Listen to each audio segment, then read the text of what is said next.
இலங்கை நாட்டை எடுத்துக்கொண்டால் கிட்டத்தட்ட 12 வீதமான குடும்பங்கள் இந்த வறுமையிலே காணப்படுகின்றன. பிரஜாசக்தி வேலை திட்டம் 2029ஆம் ஆண்டு நாங்கள் வருகின்ற பொழுது கணிசமான மக்களுடைய வாழ்வாதாரத்தை உயர்த்தி அந்த மக்களுடைய வாழ்க்கையிலே ஒரு மறுமலர்ச்சியும் ஒரு உற்சாகமும் வரக்கூடிய அளவிலே எங்களுடைய தேசிய மக்கள் சக்தி அரசாங்கம், எங்களுடைய ஜனாதிபதி அன்றகுமார் திசாநாயக்கா அவர்கள், எங்களுடைய யாழ்ப்பாண மாவட்டத்தினுடைய ஒருங்கிணைப்பு குழு தலைவர் கௌரவர் ராமலிங்கம் சந்திரசேகரம் அவர்கள், எங்களுடைய பாராளுமன்ற உறுப்பினர்கள், எங்களுடைய பிரதேச சபை உறுப்பினர்கள், எங்களுடைய பிரஜாசக்தி தலைவர்கள் என எல்லோரும் ஒருங்கிணைந்து நாங்கள் பாடுபட்டு வருகின்றோம்.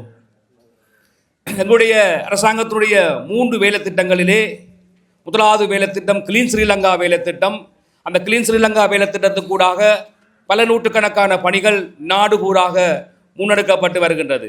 அந்த பணிகளுக்கூடாக நாங்கள் ஒரு சிறந்த தூய்மையான இலங்கையை உருவாக்குவதிலே பல வெற்றிகளை கண்டிருக்கின்றோம். அந்த பணிகள் தொடர்ச்சியாக முன்னெடுக்கப்பட்டு வருகின்றது. அதே போன்றுதான் நாங்கள் முழு இலங்கையையும் டிஜிட்டல் மயமாக்குகின்ற வேலை திட்டத்திலே ஈடுபட்டு வருகின்றோம். நான் நினைக்கிறேன் அந்த வேலை திட்டம் வெற்றி பெறுகின்ற பொழுது இலங்கையிலே காணப்படுகின்ற ஊழல் ஒழிப்பை நாங்கள் முழுதாக கட்டுப்படுத்தக்கூடிய அளவுக்கு மாறி வருவோம். வெளிநாடுகளிலே வாழுகின்ற மக்கள், குறிப்பாக ஐரோப்பிய நாடுகள், ஆசியாவிலே சிங்கப்பூர் போன்ற நாடுகளிலே இந்த டிஜிட்டல் பொருளாதாரம் டிஜிட்டலைஸ் படுத்தப்பட்ட நாடுகள் பல வகையிலே இந்த ஊழல் ஒழிப்பதிலே முன்னேற்றம் கண்டிருக்கின்றன. அந்த வகையிலே தான் நாங்கள் தேசிய மக்கள் சக்தி அரசாங்கமும் இந்த நாடிலே முழுக்க அனைத்து விடயங்களையுமே நாங்கள் கணனிமயப்படுத்தப்பட்டு அனைத்து தரவுகளையும் சேகரித்து நாங்கள் துல்லியமாக அந்த தகவலை பார்க்கின்ற நிலைமைக்கு நாங்கள் இந்த இலங்கையை மாற்ற வேண்டும். எங்களுடைய அடுத்த திட்டம் தான் இந்த வறுமை ஒழிப்பு வேலை திட்டம். இந்த வறுமை ஒழிப்பு வேலை திட்டத்திலே உங்களுக்கு தெரியும், இலங்கை நாட்டை எடுத்துக்கொண்டால் கிட்டத்தட்ட 12 வீதமான குடும்பங்கள் இந்த வறுமையிலே காணப்படுகின்றன. 100க்கு 12 வீதமான இலங்கை எடுத்துக்கொண்டோம்னு சொன்னால் 12 வீதமான மக்கள் வறுமையில் இருக்கின்றார்கள். அதை இன்னும் சொல்ல போனால் நான் நினைக்கிறேன் 100 குடும்பங்களை எடுத்தால் அதிலே 12 குடும்பங்கள் வறுமையிலே இருப்பதாக புள்ளி விவரங்கள் சொல்லுகின்றது. அதை நாங்கள் வடக்கு மாகாணத்தில் எடுத்தோம்னு சொன்னால் வடக்கு மாகாணத்திலே 24 வீதமான வறுமை காணப்படுகிறது. அதாவது 100 பேர் எடுத்தோம்னு சொன்னால் 24 குடும்பங்கள் வறுமையிலே இருப்பதாக புள்ளி விவரங்கள் சொல்லுகின்றது. அது கூடலாம் அல்லது குறையலாம், தற்போதைய சூழலில் கணக்கிட முடியாமல் இருக்கின்றது. இருந்தபோதும் யாழ்ப்பாண மாவட்டத்தை நாங்கள் எடுத்துக்கொண்டோம் என்று சொன்னால் அதனுடைய வறுமை வீதம் 20 வீதமாக காணப்படுகின்றது. 20 வீதமாக காணப்படுகின்றது. அதாவது சன்லிப்பாய் பிரதேசத்தை எடுத்துக்கொண்டாலும் அதே அளவான வீதமான மக்கள் வறுமையில் இருப்பதாகத்தான் இந்த புள்ளி விவரங்கள் தெரிவிக்கின்றது. எனவே எல்லா மக்களையும் ஒன்றாக்கி எல்லா மக்களுடைய பொருளாதாரத்தை நாங்கள் சமநிலைப்படுத்தி எல்லா மக்களும் சமனான மக்களாக வாழுகின்ற ஒரு தேசிய வேலை திட்டத்தை எங்களுடைய அரசாங்கம் மேற்கொண்டு வருகின்றது. அதனாலே தான் நாங்கள் இந்த பிரஜாசக்தி வேலை திட்டத்துக்கு நாங்கள் முன்னுரிமை கொடுத்து வருகின்றோம். நாங்கள் யாழ்ப்பாண மாவட்டம் இந்த கல்வியிலே புகழ் வாய்ந்த பிரதேசம். யாழ்ப்பாணம் என்று சொன்னால் உலகத்திலே அது எங்கே வாழ்ந்தாலும் நீங்கள் யாழ்ப்பாணமா என்று கேட்கிற அளவுக்கு அந்த யாழ்ப்பாணம்மன் ஒரு காலத்திலே கல்விக்கும் பண்பாட்டுக்கும் அவருடைய வரலாற்றுக்கும் மொழிக்கும் புகழ் வாய்ந்த ஒரு மண்ணாக காணப்படுகின்றது. அப்படிப்பட்ட இந்த யாழ்ப்பாண மண்ணிலே இன்று இருக்கின்ற நிலைமைகளை பார்த்தோம்னு சொன்னால் அந்த நிலைமைகள் சில விடயங்களிலே நாங்கள் கவலைப்பட வேண்டிய விடயங்கள் இருக்கின்றது. எங்களுடைய நல்ல வாழ்க்கை, அழகான வாழ்க்கை நீண்ட காலமாக இங்கு நடைபெற்ற உள்நாட்டு யுத்தங்கள், இடப்பெயர்வுகள், அதுபோன்று ஏனைய பிரதேசங்கள் விடயங்கள் காரணமாக நாங்கள் எங்களுக்கு தனித்துவமான பல விடயங்களை இழந்து போய்விட்டோம். உங்களுக்கு தெரியும், கல்வி, இந்த கல்விக்காக எங்களுடைய தாய் தகப்பன் எவ்வளவு செலவழித்தாலும் எவ்வளவு நேரத்தை செலவழித்தாலும் பரவாயில்லை, இந்த பிள்ளைகளுக்கு நல்ல கல்வியை கொடுக்க வேண்டும் என்பதற்காக ஒவ்வொரு பெற்றோரும் பாடுபடுகின்றார்கள். அது ஏழை குடும்பமாக இருந்தாலும் சரி, பணக்கார குடும்பமாக இருந்தாலும் சரி, நல்ல கல்வியை வழங்க வேண்டும் என்பதற்காக ஒவ்வொரு பெற்றோரும் இருக்கின்றோம். நாங்கள் அந்த பிள்ளைகளுக்குரிய கலாச்சாரம், அந்த பண்பாடு, அந்த மொழி, எங்களுக்கான வரலாறு, அவ்வளவு நாங்கள் எத்தனை இழப்புகள் வந்தாலும் நாங்கள் நினைக்கிறேன் இந்த சண்டிலிப்பாய் பிரதேசம் எல்லாம் யுத்தத்தாலே அவதிப்பட்ட பிரதேசங்கள், யுத்தங்களை கண்ட பிரதேசங்கள். இங்கே பல பேர் இடம்பெயர்ந்திருக்கிறோம். நாங்கள் பல சாவுகள் நடந்திருக்கின்றன, பலர் காணாமல் போயிருக்கிறார்கள். அத்தனையும் தாண்டி இந்த மண்ணுடைய மகிமையும் மண்ணுடைய அந்த பண்பாடையும் நாங்கள் கட்டி காத்து இன்று வரைக்கும் வைத்திருக்கிறோம் சொன்னால் அதுக்கு காரணம் நாங்களுடைய கல்வியும் அந்த கலாச்சாரம் தான். ஆனால் அந்த கல்விக்கும் கலாச்சாரத்துக்கும் என்ன நடந்தது இப்போ என்று கேட்டால் நாங்கள் மிக பெரிய அளவிலே கவலைப்படுகின்றோம். அதுதான் உங்களுக்கு தெரியும், போதை வஸ்து பாவனைகள் பெரிய அளவிலே எங்களுடைய மக்களை பாதித்திருக்கின்றது. அதே போன்று பல குற்றச் செயல்களோடு சம்பந்தப்பட்ட குழுக்கள் இயங்கி வருகின்றன.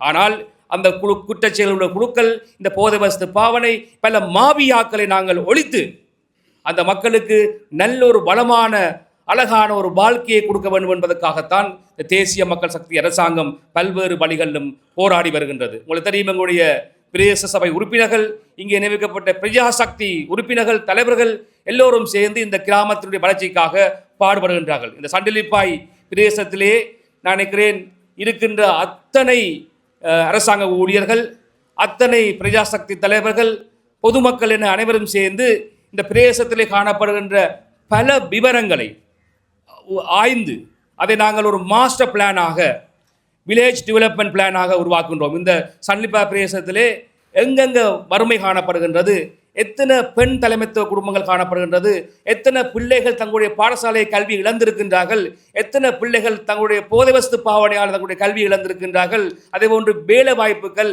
கலாச்சார சீரழிவுகள், சமத்தொழில், விவசாய தொழில், அதுபோன்ற பல்வேறு தொழில்கள் ரீதியாக நாங்கள் என்னென்ன பின்னர்வை சந்தித்திருக்கிறோம் என்ற தரவுகளை நாங்கள் சேகரித்து கொண்டிருக்கின்றோம். அந்த சேகரிப்பு கூடாக இந்த எதிர்வரும் காலங்களிலே இந்த மாவட்டத்திலே இந்த பிரதேசத்திலே என்ன அபிவிருத்தி வேண்டாலும் நாங்கள் இனங்கண்ட அந்த ப்ராஜெக்ட் கூடத்தான் நாங்கள் டெவலப் பண்ணுறதுக்கு தீர்மானித்திருக்கிறோம். எனவே இந்த எதிர்காலத்திலே எல்லா அமைச்சுகளும் சேர்ந்து இந்த பிரதேசத்தை ஒரு நல்ல ஒரு வறுமை இல்லாத ஒரு பிரதேசமாக மாற்றுவதிலே நாங்கள் வெற்றி காண வேண்டும், வெற்றி பெற வேண்டும். அப்பொழுதுதான் எல்லோரும் சமத்துவமாக வாழுகின்ற ஒரு சூழலை நாங்கள் உருவாக்க முடியும். அதற்காகத்தான் நான் நினைக்கிறேன் முதல் கட்டமாக பல வேலை திட்டங்களை நாங்கள் இங்கே ஆரம்பித்திருக்கின்றோம். பல திட்டங்கள் தெரிவு செய்யப்பட்டிருக்கின்றது. அது ரோட்டு, அதாவது இந்த மக்களுடைய வாழ்வாதாரத்திலே, இந்த மக்களுடைய வறுமையிலே பங்களிக்கின்ற விடயங்களை கண்டறிந்து அந்த விடயங்களை தகர்த்தெறிவது ஊடாக இந்த மக்கள் இயல்பான வாழ்க்கையை வாழ்வதற்கு, தாங்கள் சொந்த காலில் நின்று உழைப்பதற்காக இங்கே வாழுகின்ற பெண் தலைமைத்துவ குடும்பங்களோ அல்லது ஏனைய பெண்களோ தங்களுடைய சொந்த காலிலே வாழ வேண்டும் என்பதற்காக நாங்கள் இந்த வேலை திட்டங்களை முன்னெடுத்து எதிர்காலத்திலே வேறு வேறு திட்டங்களாக, பாரிய திட்டங்களாக அது வலுப்பெறும். உங்களுக்கு தெரியும், இந்த பிரஜாசக்தி வேலை திட்டத்தை இன்று கூட எதிர்த்து கொண்டிருப்பவர்கள் இருக்கிறார்கள். அது அந்த வேலை திட்டம் தேவையில்லை, அந்த வேலை திட்டம் தேவையில்லை என்று சொல்லி மக்கள் மத்தியிலே பொய் பிரச்சாரங்களை எல்லாம் சொல்லி இந்த திட்டங்களை குழப்புகின்ற நடவடிக்கைகளே இருந்தாலும் நாங்கள் மிக தெளிவாக இருக்கின்றோம். எங்களுக்கு தேவை, நான் இப்போ அடிக்கடி சொல்லுவது, நான் புகழடைந்து விட்டு அல்ல நான் செய்து கொண்டு கொடுத்தேன் என்றதற்காக நாங்கள் இந்த வேலை திட்டத்தை செய்யவில்லை. இது நிரந்தரமாக இந்த வறுமை ஒழிப்பு செய்யப்பட வேண்டும். அதுக்கு அரசாங்கத்தால் என்னென்ன முடியுமோ அவ்வளவை நாங்கள் பெற்றுக்கொண்டு அதை பலப்படுத்த வேண்டும். அரசாங்கத்தால் வருகின்ற நிதிகளை நாங்கள் பெற்றுக்கொண்டு இங்கே காணப்படுகின்ற பல்வேறு விடயங்களை அபிவிருத்தி செய்ய வேண்டியிருக்கின்றது. இதிலே அரசியல் வேறுபாடு, கட்சிகள் என்ற வேறுபாடு, நான் நீ என்ற வேறுபாடு எல்லாம் கலந்து விட்டு இந்த மக்களுக்கு என்ன தேவையோ அதை நாங்கள் மக்களுக்கு கொடுக்க வேண்டும். அதிலே தான் நாங்கள் மனிதத்துவம் இருக்கின்றது. அரசியலை செய்வதற்கு வேறு இடங்கள் இருக்கின்றது. அது பொதுமக்கள் என்ற வாழ்க்கையிலே விளையாடக்கூடாது. பொதுமக்களுக்கு என்ன தேவை, இந்த அரசாங்கம், இது தேசிய மக்கள் சக்தி அரசாங்கம், நாளைக்கு வேறு அரசாங்கம் இருக்கலாம், அல்ல முன்னுக்கு வேறு அரசாங்கம் இருந்திருக்கலாம். ஆனால் இப்போது இருப்பது தேசிய மக்கள் சக்தி அரசாங்கம். அதனுடைய கொள்கை திட்டங்களே ஒன்றுதான் இந்த பிரஜாசக்தி வேலை திட்டம். இந்த பிரஜாசக்தி வேலை திட்டத்தை நாங்கள் வலுப்படுத்தி மக்களும் அதை உணர்ந்து கொள்ள வேண்டும். எதிர்காலத்திலே நாங்கள் நினைக்கின்றோம், இந்த அரசாங்க தனியார் ஆக்களையும் ஒன்றிணைத்து கவர்மெண்ட் பப்ளிக் ப்ராஜெக்டுகளை நாங்கள் செய்வதை தீர்மானித்திருக்கின்றோம். அதிலே நாங்கள் பல்வேறு சுற்றுலாத்தலங்கள், பல தொழிற்சாலைகள், ஏனைய விடயங்களை நாங்கள் பொதுமக்களோடு சேர்ந்து நாங்கள் ஏற்படுத்துவதற்கு தயாராக இருக்கின்றோம். அந்த வகையிலே தான் இந்த இடத்திலிருந்து நான் எல்லாரையும் அழைக்கின்றேன். வெளிநாடுகளிலே வாழுகின்ற புலம்பெயர்ந்த தமிழ் மக்கள், அது புலம்பெயர்ந்த சிங்கள மக்கள், அல்லது இந்த நாட்டை நேசிக்கின்ற யாராக இருந்தாலும் எங்களோடு வாருங்கள், எங்களுடைய நேசக்கரம் நீட்டி இந்த நீங்கள் வாழ்ந்த பிரதேசங்களிலே நினைக்கிறேன் இன்று நீங்கள் இல்லாமல் இந்த இடத்தில் இருக்கலாம், ஆனால் வெளிநாடுகளில் இல்லை எங்கேயோரத்தில் இருக்கலாம். அப்படியான ஆக்கள் இந்த பிரதேசங்கள் காணப்படுகின்ற விடயங்களை உய்த்தறிந்து எங்களோடு கலந்து கொண்டு இந்த பிரதேசத்தில் என்னென்ன அபிவிருத்தி திட்டங்களை கொண்டு வரலாம் என்பதை நாங்கள் சேர்ந்து செயலாற்ற வேண்டிய தருணம் இருக்கின்றது. உங்களுக்கு தெரியும், இன்றைய இப்போ காலத்திலே நாங்கள் பல முயற்சிகளை எடுத்து வருகின்றோம். இருந்தபோதும் எங்களுக்கு சிற்சில தடைகள் வருகின்றது. உங்களுக்கு தெரியும் என்ன தடை வந்ததுன்னு சொல்லி. என்று நாங்கள் அண்மையிலே பார்த்தோம், போன நவம்பர் டிசம்பர் மாதங்களிலே டித்வா புயல் வந்து இலங்கை நாட்டிலே பெரிய தாக்கத்தை ஏற்படுத்தியது. அது பெரிய ஒரு பொருளாதார தாக்கத்தை ஏற்படுத்தியது. அந்த தாக்கத்திலிருந்து நாங்கள் இன்னும் மீண்டு வர முடியாமல் இருக்கின்றது. அப்படி இருந்தபோது எங்களுடைய அரசாங்கம் பல செலவுகளை சுருக்கி பல விடயங்களை மட்டுப்படுத்தி நாங்கள் மக்களுக்கு வீடுகள் துறக்கம் எல்லாவற்றையும் கொடுத்து வருகின்றோம். அப்படி வந்த பொழுது மீண்டும் எங்களுக்கு ஒரு பேரிடி விழுந்திருக்கின்றது. அதுதான் உங்களுக்கு தெரியும், மத்திய கிழக்கு நாடுகளில் ஏற்பட்ட குழப்ப நிலைமைகள், யுத்தங்கள் காரணமாக இந்த எரிபொருள் தட்டுப்பாடுகள், பொருட்களின் விலை நாளாந்தம் உயர்ந்து கொண்டு போகின்றது. உங்களை பார்த்தா இன்றைக்கு ஒரு விலை, நாளைக்கு ஒரு விலை வருகின்றது. எனவே இதெல்லாம் கட்டுப்படுத்தி நாங்கள் நினைத்தோம் இந்த நாட்டை கைப்பற்றி இந்த நாட்டு மக்களுக்கு நல்ல சேவைகளையும், நல்ல வீடுகளையும், நல்ல பாதைகளையும், நல்ல பஸ் பயணங்களையும், நல்ல கடல் பயணங்களையும், பிள்ளைகளுக்கு நல்ல கல்வியையும், போதை இல்லாத ஒரு உலகத்தையும் வழங்குவதற்காக நாங்கள் துடித்து கொண்டிருக்கிற இந்த நேரத்திலே தான் எங்களுக்கு வெளியக ரீதியிலே இவ்வாறான அழுத்தங்கள் வருகின்றது. எனவே இந்த அழுத்தங்களை நாங்கள் இந்த உள்நாட்டு மக்கள், சர்வதேச நாடுகள் எல்லாரையும் சேர்ந்து எதிர்கொண்டு இலங்கை ஒரு வளமான நாடாக நாங்கள் உருவாக்குவதிலே ஒரு நாளும் பின்னிக்கப் போவதில்லை. எனவே இந்த சண்டிலிப்பாய் பிரதேசத்திலே, யாழ்ப்பாண மாவட்டத்திலே முதலாக இந்த அங்குரார்ப்பண நிகழ்வு இங்கே நடப்பது மகிழ்ச்சியாக இருக்கின்றது. எனவே இந்த மக்களுடைய வாழ்வாதாரத்தை நாங்கள் மேலும் மேலும் உயர்த்தி நல்ல ப்ராஜெக்டுகளை நாங்கள் கண்டுபிடித்து இந்த மக்களுக்கு சிறந்த சேவைகளை வழங்கி வருகின்ற ஆண்டுகளிலே இந்த மக்களுடைய வறுமை நிலைமையை படிப்படியாக குறைத்து அனைத்து மக்களும் நல்ல வாழ்வு வாழ வேண்டும். அவர்களுடைய கடந்த காலங்களில் எப்படி அவர்கள் வாழ்ந்தார்கள், கடந்த காலங்களில் எப்படி அவர்கள் விவசாயம் செய்தார்கள், கடந்த காலங்களில் அவர்கள் எப்படி கடற்தொழிலில் ஈடுபட்டார்கள், கடந்த காலங்களில் எப்படி அவர்கள் விவசாயிகளாக இருந்து அல்ல நல்ல நல்ல விடயங்களை செய்தார்களோ அந்த பழைய விடயங்களை உருவாக்குவதற்கு பாரிய சவால்கள் எங்களுக்கு இருக்கின்றது. உங்களுக்கு தெரியும், முந்தி இருந்த சவால்கள் வேறு, நவீனத்துவத்தில் இருக்க சவால்கள் வேறு. ஒரு பாடசாலை பிள்ளை, ஒரு பாடசாலை மாணவி அல்லது பாடசாலை சிறுவன், ஒரு சிறுவன் நினைக்கிறேன் 9ஆம் ஆண்டு படிக்கிற சிறுவன் பரவாயில்லை. ஆனால் 9ஆம் ஆண்டுக்கு பிறகு ஒரு சிறுவன் சமூகத்தில் போகின்ற பொழுது பல அழுத்தங்களை, பல சவால்களை உங்களுக்கு தெரியும், பெற்றோர்களுக்கு தெரியும் நினைக்கிறேன். உங்களுக்கு தெரியும், நாங்கள் முந்தி படித்த காலத்துல எல்லாம் தனியாக பாடசாலைக்கு சைக்கிள் நடந்தோ வகுப்புகளுக்கு பள்ளிக்கத்துக்கு போயிட்டு வருவோம். ஆனால் இந்த காலத்தில் அப்படி யாரும் தாய் தப்பன் செய்வதில்லை. என்ன செய்கிறார்கள், கஷ்டமோ தொழிலோ இருந்தாலும் அவர்களை பிள்ளைகளை கொண்டு வகுப்பில் விட்டுட்டு ரோட்டில் வரைக்கும் ஸ்காலர்ஷிப் வகுப்பில் பார்த்தால் வகுப்பில் நின்று அந்த ரோட்டில் நின்று தூங்கி வலிஞ்சு நாம் அது பெரிய அதிகாரிகள் மட்டுமில்லை, எல்லாரும் தன் பிள்ளைகளுக்காக அந்த கல்வி வழங்குவதற்காக ரோட்டில் நிற்கிறார்கள். என்னத்துக்காண்டின்னு சொன்னால் எங்களோட பிள்ளையை தனியே பாதுகாப்பாக அனுப்ப முடியவில்லை. நாட்டில் என்ன நடக்கும் என்று தெரியவில்லை. பொம்பளை பிள்ளைகளுக்கு என்ன நடக்குது நாட்டில். எனவே நான் கிளிநொச்சி மாவட்டத்தில் இருந்து யாழ்ப்பாணத்துக்கு படிக்க வார பெண் பிள்ளைகள் அம்மா விடியனைப்பா விடியெலும்பி சமைச்சு சாப்பாடு கொடுத்து என்ற பிள்ளை படித்து டாக்டராக வருவா, இன்ஜினியராக வருவா என்று காலை கனவு கண்டு இங்கே யாழ்ப்பாணம் வகுப்புக்கு அனுப்பினால் அந்த பிள்ளை வருகின்ற வழிகளிலே அதை சேருகின்ற கூட்டத்தோடு அந்த பிள்ளை எப்படி மாறுகின்றது என்பதை ஒரு அப்பாவி தாய்க்கு தெரியாது. எனவே அப்படியான விடயங்களை நாங்கள் எங்களுடைய நேரத்தை, அநேகமான நேரத்தை இந்த பிள்ளைகளுக்காக செலவழித்து நல்ல சமூகம் ஒன்றை உருவாக்க வேண்டும், நல்ல பிரஜைகளை இந்த நாட்டில் உருவாக்க வேண்டும் என்பதற்காக ஒவ்வொரு தாய் தகப்பனும் அர்ப்பணித்துக் கொண்டிருக்கின்றார்கள்.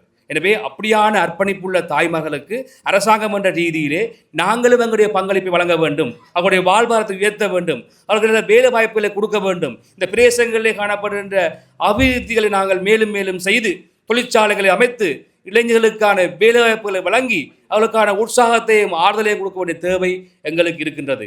எனவேதான் ஒரு பொறுப்புள்ள அரசாங்கமாக நாங்கள் பல விடயங்களை ஏற்படுத்தி வருகின்றோம்.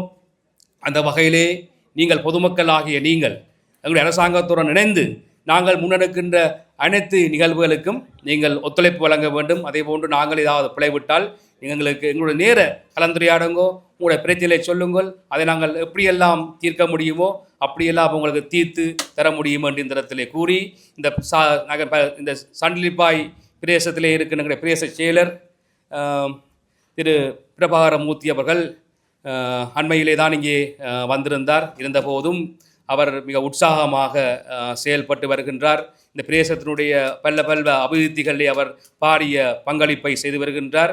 அவருடைய காலத்திலே எங்களுடைய அரசாங்க அதிபர் திரு பிரதீபன் அவர்கள் இருக்கிறார், எங்களுடைய திட்டமிடல் பணிப்பாளர்கள் இருக்கிறார்கள், எங்களுடைய பிரஜாசக்தி தலைவர்கள் இருக்கிறார்கள், எங்களுடைய பிரதேச சபை உறுப்பினர்கள் இருக்கிறார்கள், எங்களுடைய கிராம சேவையாளர்கள் இருக்கிறார்கள், அதே போன்று டெவலப்மெண்ட் ஆஃபீஸர்ஸ் இருக்கிறார்கள், எக்கனமிக் ஆஃபீஸர்ஸ் இருக்கிறார்கள். அதே போன்று பலரும் இந்த மக்களுக்காக அர்ப்பணிப்போடு வேலையாற்றுகின்றார்கள்.